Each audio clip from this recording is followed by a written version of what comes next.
Osvaldo pasa mucho tiempo fuera, a veces es complicado lograr coincidir con él en una entrevista. Entonces, agradecemos primero la bondad de que nos reciba hoy y entramos, insisto, de lleno al comentario. Guillermo, directamente usted entra. Osvaldo, ¿cómo estás? Buen día. Buen día, estimado presidente Toledo. Perdón, Guillermo, buenos días, ¿cómo le va? ¿Cómo estás? ¿Cómo estás? ¿Sabes Bien. tú que eso del presidente Toledo tiene su anécdota? Fui confundido en el aeropuerto de Costa Rica con el Debe Menos ser mal no tú, doctor. detenido. De verdad. debe ser tú, Sí, tú me sí, imagino en Lima. sí, sí, sí, sí, sí, Acaba de sí, estar en Lima, acaba de estar en sí. Lima, déjame contarte. Osvaldo, los recientes comicios, estos dos fenómenos contrastantes, Colombia y Perú. Buenos días, un gran abrazo y saludo a la distancia a toda la audiencia, a mi querido amigo y hermano Eduardo Mendoza Paladines. Espero que últimamente no me invitan en la mañana, pero bueno, siempre soy feliz de ir para allá.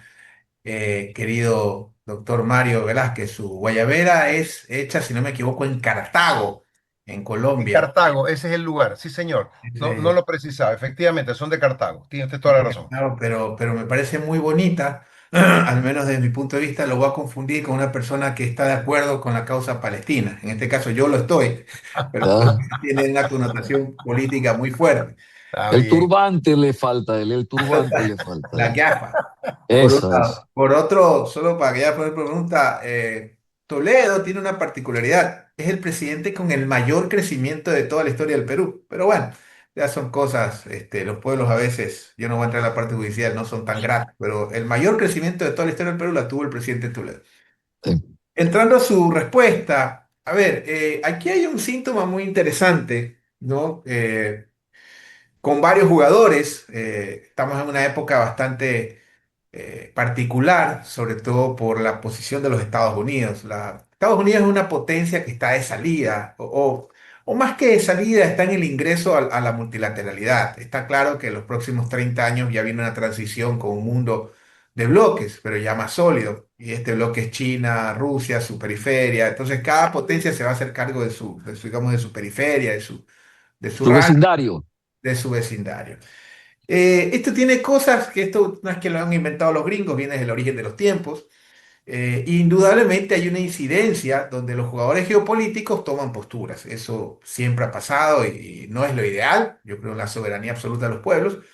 Pero el matiz súper interesante es que Trump en este momento la tiene complicada. Aparentemente en el próximo proceso intermedio perdería todos los espacios parlamentarios. O dicho de otra forma, se le viene la noche. Y es irónico porque parece que Trump tiene mayor aceptación en América Latina. Y es irónico porque es un tipo que abiertamente repudia a todo lo latino. Incluso están proscribiendo lectura de libros latinos. O sea, es un tema muy complicado. Y bueno, y la gente es más o menos como sale Bad Bunny diciendo estoy orgulloso de ser latino y sale Trump diciendo váyanse de aquí y ven a Trump. O sea, cosas que me cuesta entender. Al margen de eso. El reflejo de las dos elecciones tienen una característica que el mundo, al menos hispano, está con una gran polarización. A mí no me asusta la polarización, le cuento. No, mucha gente no, que están polarizados, que la discusión, la polarización es para mí buena en la medida que sea desde el marco conceptual y de las ideas. Necesitamos, obviamente, para profundizar, agrandar contenidos, tener esta disputa, esta discusión conceptual, y no importa la polarización. Yo creo que no, que los dos extremos. Yo creo que la polarización es importante desde las ideas. Cuando es en el debate, en la discusión de los actores políticos, espectacular. Pero cuando vienen ya los extremos, digamos, que afectan a la coexistencia y convivencia de las democracias, ahí viene el problema con la polarización. Y en el caso peruano, la señora Fujimori, que puede o no gustarte, no es ninguna parecida, es su sexto intento, digamos. Recordemos que Salvador Allende tuvo 7 intentos, ganó en el octavo. Recordemos que el doctor Borja tuvo 5 intentos, ganó en el tercero. Recordemos que Bucarán tuvo, si no me equivoco, 3 intentos. O sea, la señora Fujimori no es una parecida. Pero más que una polarización ideológica, mucha gente lo lee así en Perú, hay una polarización regional, ¿sí?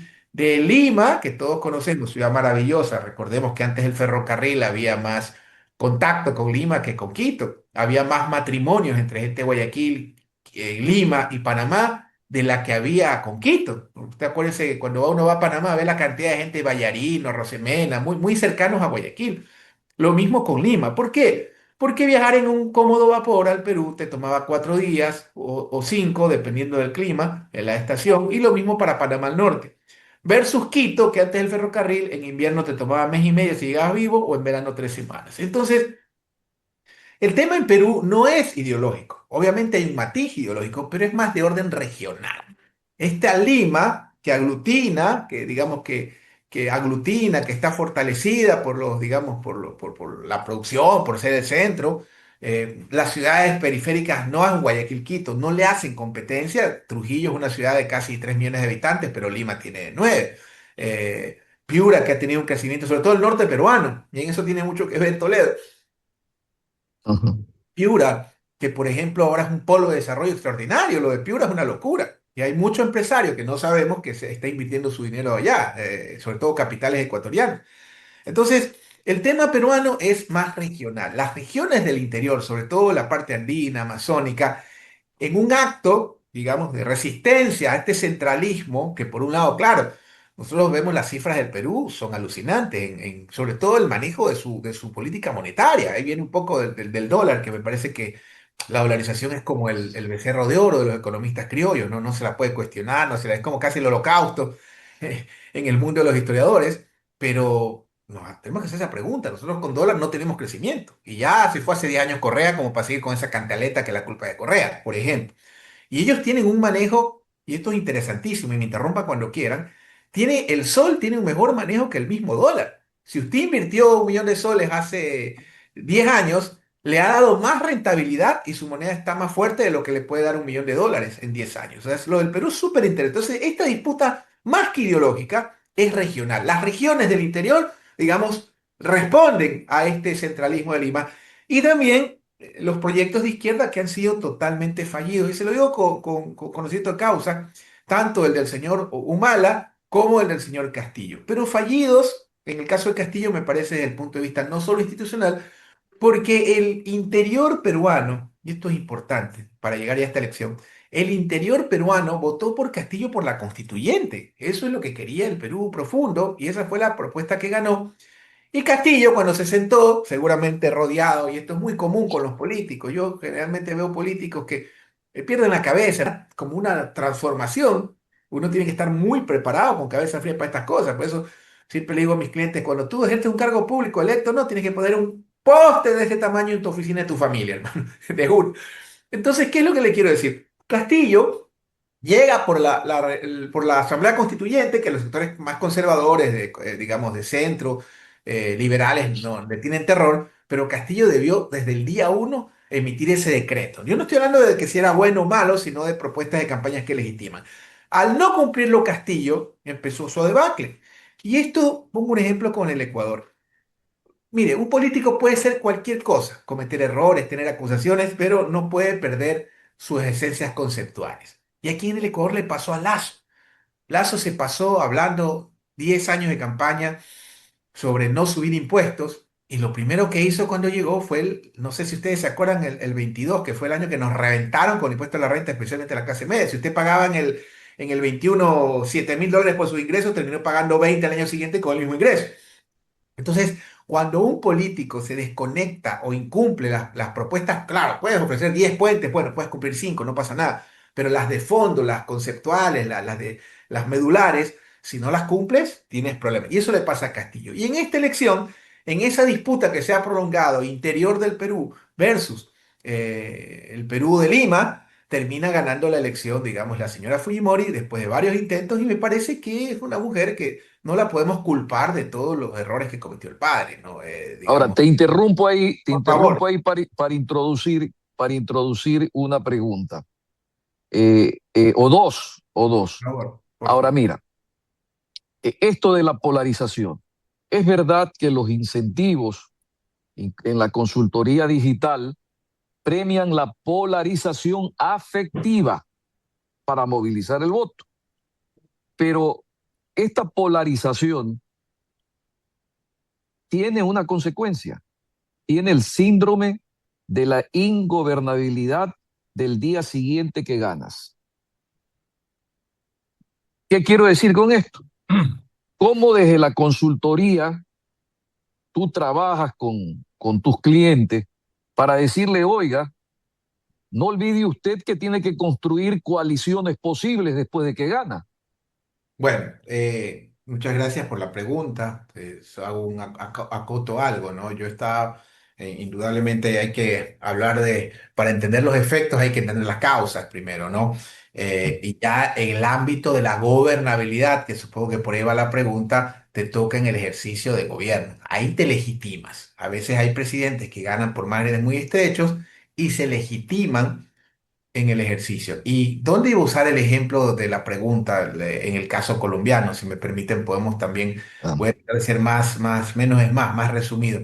El caso colombiano es súper interesante también, porque a diferencia del Perú, que viene de una crisis institucional, sobre todo de la figura presidencial, todos los expresidentes prácticamente terminan en la cárcel o investigados o detenidos. El caso colombiano es muy interesante porque Gustavo Petro termina siendo o consolidando el fin de una era, en este caso los gobiernos conservadores, liberales, de derecha, de centro, etcétera, o hasta de centro casi izquierda, como el caso de Samper en su momento, que era liberal. Pero Petro representa a un sector o representaba a un sector de la sociedad que se consideraba excluido, que venía de los montes, que venía de desmovilizarse de manera armada. Recordemos que él era un guerrillero, supuestamente, bueno, de acuerdo, él era un guerrillero administrativo, pero en el caso de Petro termina siendo el principio de un proyecto político que no existía en Colombia. Y hay otro factor muy interesante en Colombia, que es qué representaba Petro, o qué representa la izquierda colombiana. Recordemos que Colombia. Siempre hablamos del norte, del sur, de los horrores, de las dictaduras, pero Colombia venía de un hecho terrible, que fue el asesinato sistemático de 7.000 dirigentes de izquierda en los 2000. Acuérdense de la famosa Unión Patriótica. De hecho, uno de los senadores de ese partido era el padre del candidato Cepeda, ya vamos a hablar de eso.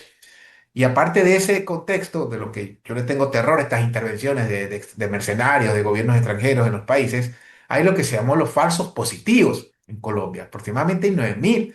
Entonces llegaban los recursos y el gobierno decía, bueno, por cada guerrillero que mates vas a recibir $100 o sea, 1.000.000 de pesos. Y de repente no había, digamos, esos guerrilleros que estaban en las profundidades del monte, iban a las áreas rurales, convocaban, estamos albañiles, llegaban 100 albañiles, los trepaban a un carro, los llevaban 10 kilómetros para adentro y los acribillaban y les ponían uniformes de guerrillero y cobraban las recompensas. De esos hay ya documentados 8.000 casos. Eso es lo que Colombia viene viviendo. Por eso, en el interior del país, recuerden que la consulta a favor de la paz fue arrasadora y la candidatura de Cepeda, por ahí sale un idiota que vota un fusil. Entonces en Medellín es el voto traqueto, porque gana el otro candidato. No, no podemos simplificar las cosas así de esa forma. Entonces, eso representa a Petro. Y en resultados, se hablaba de un dólar de 10.000 pesos, lo recibió en 3.800, lo deja en 3.400. Recibió una inflación del 10-12%, la deja en 5%. La inversión extranjera en Colombia, o sea, los indicadores, no lo digo yo, es cuestión de revisar los indicadores más allá de los titulares de los TikTok y de los grupos opositores que son legítimos para participar. Los resultados de la gestión de Petro, el sueldo básico lo agarró en un millón de pesos, lo deja en 2 millones de pesos. Se desconecta del Fondo Monetario Internacional, que para mí eso es fundamental. El problema del fondo, desde mi punto de vista, no es los préstamos, sino las condiciones que te ponen para los préstamos, y no he sabido de ningún país en vías de desarrollo que ha tenido éxito con las recetas del Fondo Monetario. Entonces, el gobierno de Petro, desde mi perspectiva, si revisamos indicadores, sin perjuicio de todos los horrores y barbaridades cada vez que salía trabado a tuitear o borracho, no lo sé, pero en resultados el gobierno de Petro ha sido un gobierno que lo podemos revisar comparándolo con Duque, con Santos y con sus antecesores. ¿Cuál es el problema de Cepeda? Ahí entra la pregunta medular. Mire, yo siempre lo digo y lo reitero, en foros, en universidades, he sido docente en casi todos los posgrados de comunicación política del mundo hispano. Las redes sociales generan más divorcios que votos, pero de lo que no puedes prescindir es de la comunicación política digital. Y no puedes hacer la campaña o tu candidato funcional a las redes o a estas herramientas, sino eso funcional a las campañas. Estas herramientas son, digamos, una pata más de la mesa de la comunicación. Lo de fondo es el mensaje. Y Cepeda comete un error enorme. Primero, proclamarse ganador desde el día uno. Eso es un gran error. Y segundo, hacer una campaña solo para militantes de izquierda. Claro, el gran ganador es Petro porque al final prácticamente la elección se pierde por medio punto, punto 60, una cosa así por el estilo, menos de un punto. Pero Cepeda termina siendo la elección un club de amigos, no abre el abanico, no se reúne con Fajardo, no se reúne con la señora López al final y a la fuerza, y una serie de errores.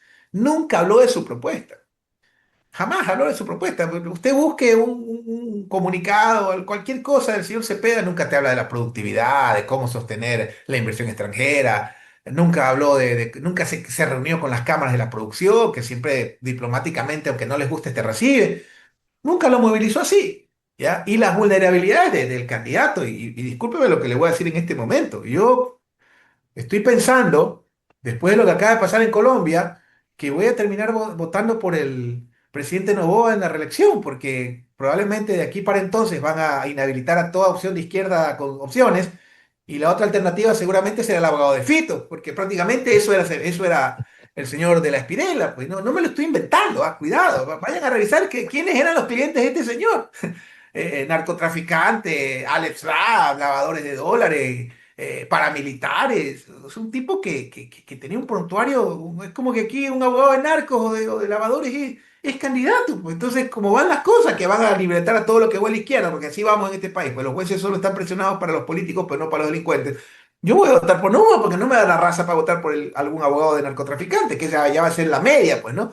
Con quien ha ganado la elección. Y no me lo estoy inventando, por si acaso, ni sangrando por ninguna herida. Vayan a ver el portuario del señor que acaba de ganar en Colombia.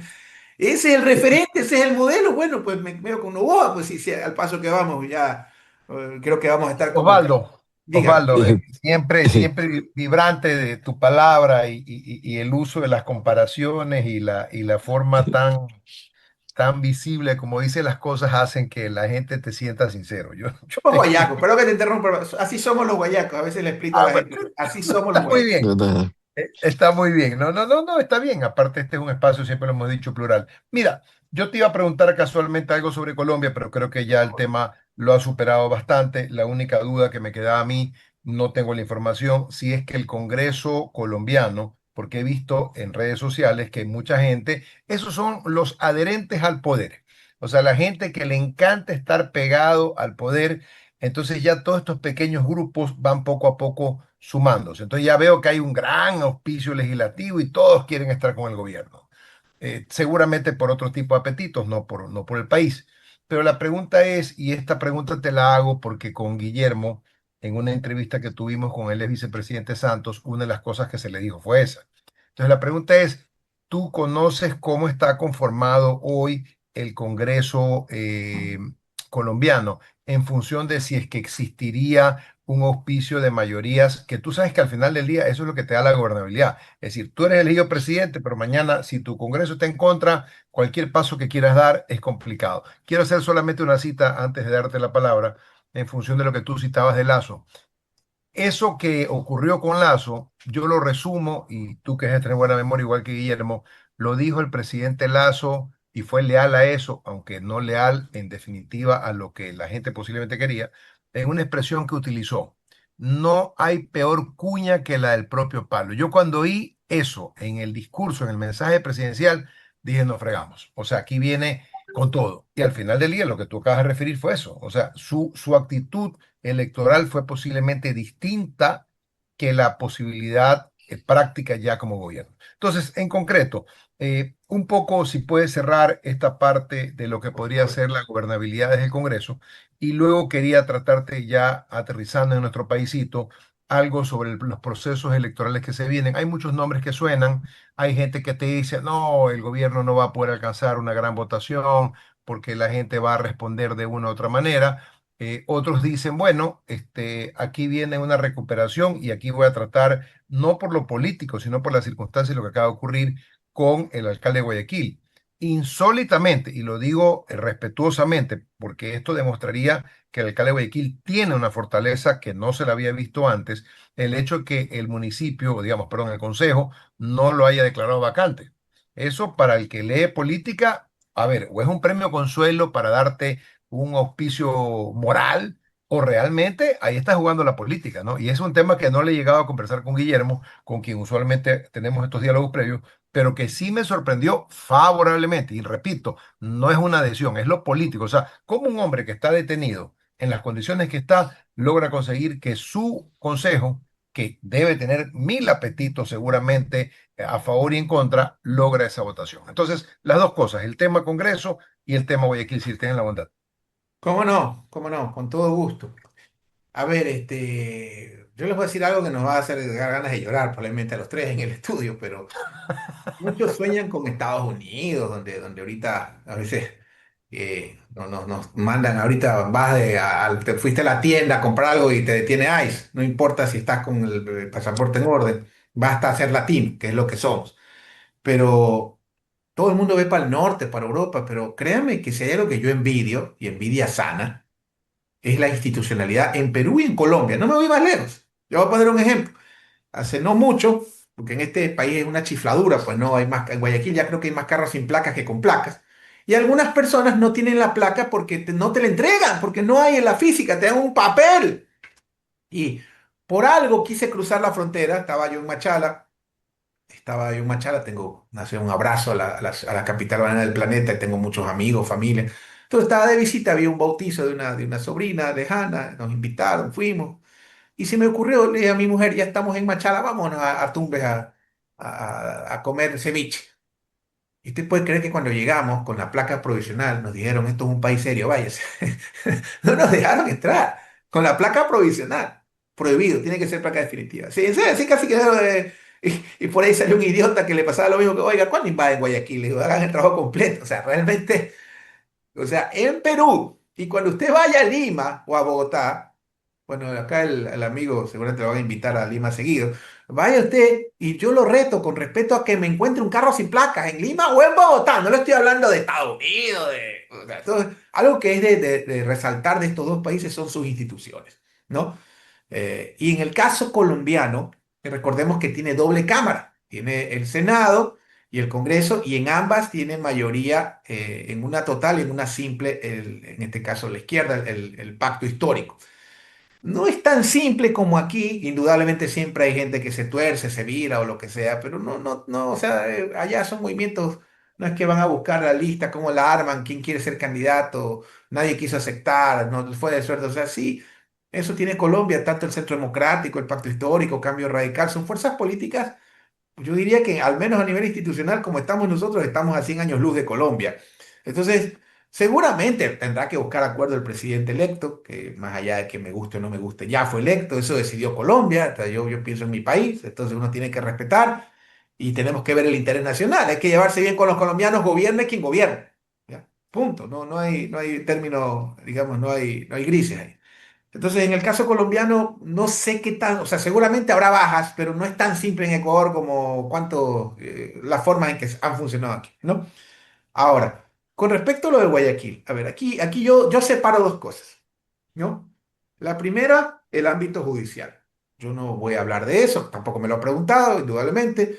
Le corresponde a los abogados de las partes, a las instituciones, etcétera. Yo de eso no tengo idea. Pero lo que sí puedo afirmar con respeto en este espacio que tengo la generosidad de su invitación y reitero el abrazo a mi hermano Eduardo, lo que sí tengo que decir es que es impresentable que el alcalde de la ciudad más grande tenga una mazmorra rodeado de los delincuentes más peligrosos, de la forma, sin tener una condena en firme, por las razones que sean. Ya de ahí, si es culpable, inocente, tendrá que probarlo ante los tribunales, ojalá una justicia, pero claramente es un caso que tiene connotación política.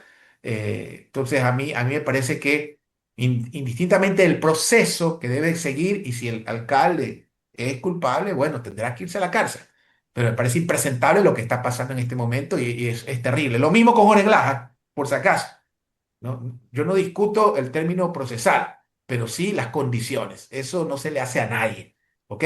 Por el tipo de peligrosidad, digamos, que podría tener. Cambiando de tema, yendo ya al tema político, eh, aquí hay una jugada bien interesante, me parece, del correísmo.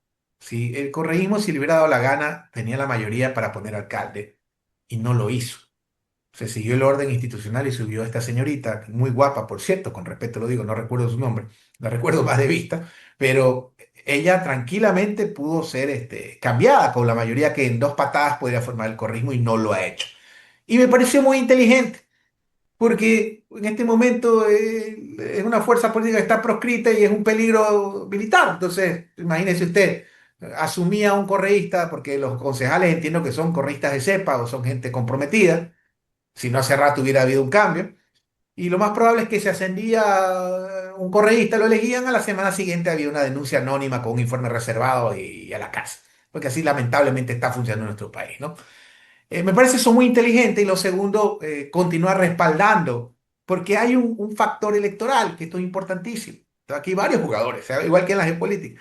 Uno, el primero, recordemos que la señora Duarte sacó 38 puntos en su primer intento, donde por primera vez en la historia había una fuerza, no en la historia, en la era Nebot o Férez Cordero, que paz descanse el ingeniero, gran alcalde de nuestra ciudad, lo mismo el abogado, con errores y aciertos, creo más aciertos que errores, pero en todo caso, recordemos que María Duarte ubica a los primeros 5 concejales en bloque de mayoría con una fuerza que no era de los cristianos.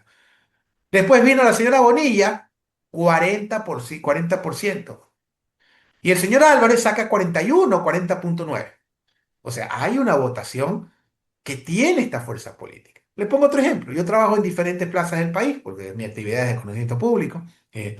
Y por ejemplo, yo estoy un poco atado de manos porque el momento que hay movimiento oficial y candidatos del RC, el tablero va a variar. No sé si para bien o para mal. O sea, yo no le puedo decir a alguien en una encuesta donde me sale una carrera X, tal en tal posición, me falta el correísta. Probablemente eso modifique el tablero y las condiciones de la campaña.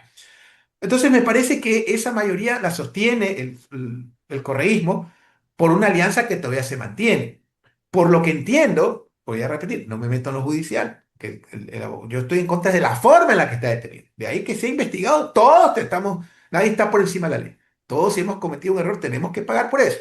Entonces, volviendo al tema, me parece que es la alianza con el correísmo y me parece lo más inteligente de parte del correísmo.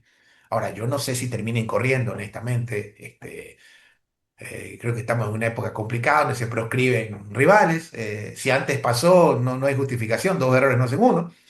Pero en todo caso, me parece que es parte de ese pulmón, o ese respaldo que le sigue dando el correísmo a nivel local. Y obviamente también el gobierno tiene cientos de frentes a nivel en todas partes. El tema de las encuestas siempre es un termómetro. Y me sorprendió sobremanera, lo leí, no recuerdo ahorita en qué medio, pero era un medio colombiano. ¿Tú sabes cuál es el tema de mayor importancia? Óiganme bien, Guillermo, Osvaldo y quienes están siguiendo la transmisión, en Colombia. El ¿No? tema más importante en Colombia, tendré que buscar el dato, es el tema de la salud. La leí en El Tiempo, ya voy a buscarla, pero me pareció interesantísimo, insisto, que la gente se sienta interesada en lo que realmente le importa. Es decir, a la gente le interesa eso, tener salud, tener seguridad, porque es lo que te permite vivir en paz. Entonces, básicamente el pedido es cuando hagas buenamente una encuesta, medir qué es lo que la gente realmente quiere. Porque cuando ya tú sepas lo que la gente quiere, ese candidato podrá irlo a pregonar. Pero mientras no lo sepas, mientras estés desconectado de esa realidad, simplemente eres el candidato que pones la sonrisa simpática, que alzas la manito, pero no estás vinculado con lo que la gente, insisto, vota por eso. Ya te contaré por interno, ya que estuviste en Machala o en El Oro, una situación que se está dando interesantísima por allá. Seguramente es amigo en común nuestro, uno de los Solo, candidatos que está por ahí vinculándose al tema, ¿no? solo quiero añadir algo, si me permiten, al Por rapidísimo, favor, que siempre, tengo el claro. tiempo. Ahí viene lo del Fondo Monetario. La gente no sabe que nosotros hemos reducido, esto es inédito, inexplicable, casi 2 puntos del Producto Interno Bruto en materia de salud pública. Y ahora Correcto. usted se da cuenta, Guayaquil es el único lugar del planeta donde hay 4 farmacias por esquina, donde se está construyendo una clínica privada, se ha llenado de estos Beris, de estos, etcétera. No tengo nada contra esas empresas. Pareciera que han destruido el sistema público de salud para beneficiar a estos temas. Y obviamente, si no inviertes en salud pública, cuando hasta el 17, hay que decir las cosas con cifras. Yo no respeto políticos, pero no apoyo políticos, sino políticas de Estado. Hasta el 17 era considerado por las Naciones Unidas, la Organización Mundial de Salud, OPS y todos los organismos de los sistemas de salud pública más eficientes de la región. Y hoy día no hay ni algodón, pues es una barbaridad. Entonces, tenemos que buscar políticas de Estado, no que apunten a políticos, los políticos pasan y se mueren y siguen, pero no puede ser A la posible, gente, a la por gente. favor. Y otro dato, Colombia tiene 24 muertes violentas por cada 100.000 habitantes. En la época de Escobar llegaron casi a 100. Hoy la costa, solo la costa ecuatoriana, si usted, de las famosas 50 muertes violentas, hace el cálculo en la costa, sobrepasan las 100. El Salvador de este sobrevendido, para mí, violador de derechos humanos, que es Bukele, ya este vende humo, tenía 35 muertes violentas por cada 100.000 habitantes. El Salvador tiene una de cada 60 personas presas en este momento. El Salvador, nosotros tenemos en la costa 100 y en la sierra el promedio 5. Un país no puede sobrevivir con esa simetría. No puede ser un país Uganda en materia de seguridad y la otra los Alpes andinos. Solo quería darle esos datos, siempre con Buen datos. dato. Filofonia. Ya que Y un hablamos de abrazo, cifras, está bien y un interesante. abrazo a mi hermano Eduardo. Cuídense mucho. Bueno, Ajá. don